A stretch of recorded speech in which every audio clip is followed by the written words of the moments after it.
of people. All right, Rich, you were invited. You were on the street one day, and you were invited into the Church of Scientology. Yes. Then they invited you, and then you talked about that and your experiences there. Then you were invited to an L. Ron Hubbard birthday party. Right. I'll just quickly recap what's happened so far. Several weeks earlier, I had started my process of learning about the Church of Scientology by going to something that they call Sunday service. I was given a tour of the church where I saw classrooms, tried a little sample auditing, saw posters of cool people like Billy Sheehan of Mr. Big, and rocked out to some Scientology New Jack Swing. Theta, theta, see you later. How long can this go on? They played a song just like this. Go! Theta, theta, see you later. I really need you gone. Go! Get out of here! And then I was invited to the L. Ron Hubbard birthday bash. I'm not kidding you. It sounded just like that. You know what's funny is that Christian music's no better. Oh, sure. I mean, you're right. I mean, all religions, I guess, have awful music. I was invited to the L. Ron Hubbard birthday bash afterwards, who's the founder of Scientology, at the Back Bay Hilton a week later. But when I arrived, I was asked, "Who are you, and how did you know about this party?" by the person who had indeed invited me several days earlier. Well, hesitantly, I was led into a huge ballroom where about 200 Scientologists were watching a DVD of David Miscavige, the current head of Scientology, giving what seemed like a State of the Union address for the Scientology crowd, while they all went ballistic, cheering and even standing up to applaud the video. And when a real person came out to speak to the audience, I was let out and told that part of the presentation, the end part of the presentation was for parishioners only. When I asked why, I was only told that they didn't want any more clips on YouTube, and mentioned the Tom Cruise laughing clip and others.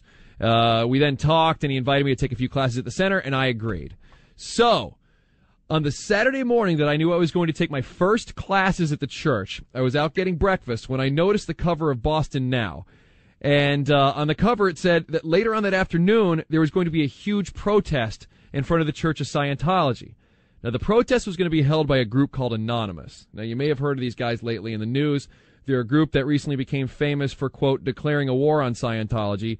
And they, for the last several months, have organized protests at Scientology centers all around the world. Many people credit them for leaking the Tom Cruise laughing clips you've seen lately, as well as, I believe, hacking into Scientology's website and shutting them down for a while. They seem to know their way around the old computers. Mm-hmm. All I know is that they wear kick-ass V for Vendetta masks to hide their identity, which actually looks kind of intimidating when you see a group of them together. And I have to admit, the whole thing was a little intimidating. Not only would I be going to the church that day, but I would have to walk past this mob of people, my face exposed, to get into the church that afternoon.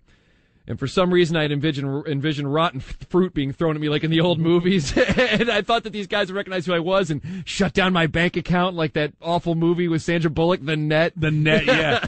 You talk about intimidating. Let me interrupt you real quick. When I was, the wife and I were having lunch at Atlantic Fish one afternoon, and sure enough, here comes the Anonymous guys with all their masks. I mean, they were 200 strong, marching right down Boylston, and then some of them had like gas masks and signs and just creepy black robes. Yeah, that ability to get together like that ability to regulate is quite impressive. Yeah, it's creepy looking though. Well, I mean, I don't know who knows, but either way, come hell or high water, I was going to take my first Scientology class that day. Damn it! So upon being about 5 blocks away, I can already hear the chanting. These people are loud. I then see these 3 stragglers run past me in trench coats wearing what looked like makeshift ninja masks. It was like Cobra Commander and his buddies were late for the ball. So as I walk up towards the center, I see them all. It's about 100 to 150 of them on the 3 corners opposite the church. On the 4th corner, directly in front of the church, were about 4 cops. They were there to monitor what seemed to be a loud yet controlled protest. Many of the protesters had their signature V for Vendetta masks, and others just covering their nose and mouths with scarves. And I believe I even saw someone with an Optimus Prime helmet. Oh, hell yeah. I mean, even though this seemed like a serious protest, it's obvious that a select few were just there for the party. I think I might have even seen one guy doing the robot.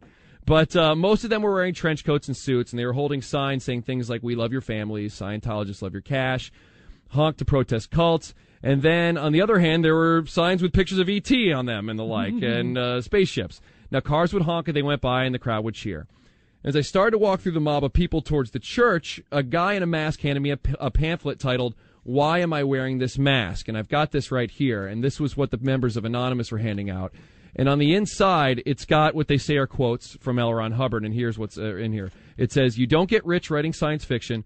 If you want to get rich, you start a religion. They say he said that in November of 1948. Another one says, show me any person who is critical of us, and I'll show you crimes and intended crimes that would stand a magistrate's hair on end. That was supposedly in 1965. L. Ron Hubbard said that, according to Anonymous. And it also says the only way you control people is to lie to them.